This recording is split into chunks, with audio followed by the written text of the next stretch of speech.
حضرت اسماعیل کے بارے میں حکم ہوتا ہے 7 سال کی عمر ایک روایت کے مطابق، ٹھیک ہے۔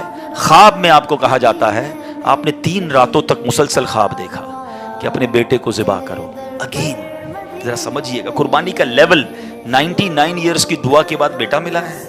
پہلے حکم ہوا صحرا میں چھوڑ کے آ جاؤ، آپ چھوڑ کے آ گئے ہیں، کتنا بڑا امتحان تھا۔ اب اس سے بڑا امتحان کہ اب اس کو ذبح کر دو۔ اچھا اب یہ بھی چلیں، آج آپ کو بہت خوبصورت بات سننے کو ملے گی کہ آپ کو جب 8 ذوالحجہ کی آپ نے خواب دیکھا نا تو آپ کنفیوز رہے کہ یہ شیطان کی طرف سے یا اللہ کی طرف سے خواب ہے۔ تو یہ جو سوچ بچار ہے نا، سوچ بچار کو کہتے ہیں ترویہ۔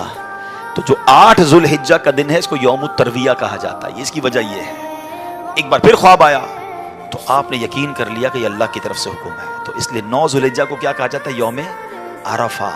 عرفات کہتے ہیں پہچان کا دن۔ آپ کو یقین ہو گیا کہ یہ خواب اللہ کی طرف سے ہے، اور 10 ذوالحجہ کو آپ ذبح کرنے کو چلے تو یوم النحر کہا جاتا ہے، ذبح کا دن۔ یہ ایکچولی یوم ترویہ، یوم عرفہ اور یوم النحر یہ حضرت ابراہیم کی کیفیات تھیں۔ اچھا اب آپ نے کمال یہ کیا کہ جب آپ کو یقین ہو گیا نا، آپ نے اپنے بیٹے سے بھی پوچھ لیا کہ بیٹا مجھے اس طرح خواب آیا ہے، تم کیا کہتے ہو؟ 7 سال کا بیٹا ہے، ایک روایت کے مطابق ان کی 10 سال عمر ہے۔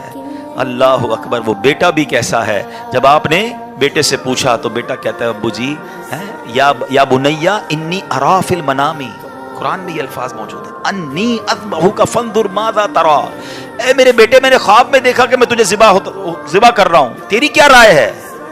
ہائے ہائے، بیٹا کیا کہتا ہے؟ یا ابت افعل ما تؤمر، اے والد صاحب کیجئے جس بات کا آپ کو حکم دیا جا رہا ہے، ستجدونی انشاء اللہ من الصابرین، خدا نے چاہا تو قریب ہے آپ مجھے صابر پائیں گے، صبر والا پائیں گے۔ اللہ اکبر۔ اور ایسا ہی ہوا، آپ اپنے بیٹے کو لے کے جا رہے ہیں، آپ نے اپنی بیوی ہاجرہ کو کہا اس کو تیار کر دو میں کہیں لے جا رہا ہوں، بتایا نہیں ماں کو، انہوں نے بڑا تیار کیا ان کو۔ آگے گئے تو اب شیطان اتنی بڑی قربانی کو کیسے ہضم کرتا، فوراً گیا بی بی ہاجرہ کے پاس، اے ہاجرہ پتہ ہے تمہارے شوہر کہاں جا رہے ہیں آپ کے بیٹے کو لے کر؟ کہاں جا رہے ہیں؟ کہا ذبح کرنے جا رہے ہیں۔ کہا نہیں وہ تو کسی سے ملانے لے جا رہے ہیں، تیار کر کے لے گئے۔ کہ نہیں وہ ذبح کرنے جا رہے ہیں۔ کہ باپ بھی بیٹے کو ذبح کرتا ہے؟ بی بی ہاجرہ کہتی ہیں۔ اب شیطان کہتا ہے کہ ہاں اس لیے کر رہے ہیں کہ اللہ کا حکم ہے۔ کہا اللہ کا حکم ہے؟ پھر ٹھیک ہے میں راضی ہوں۔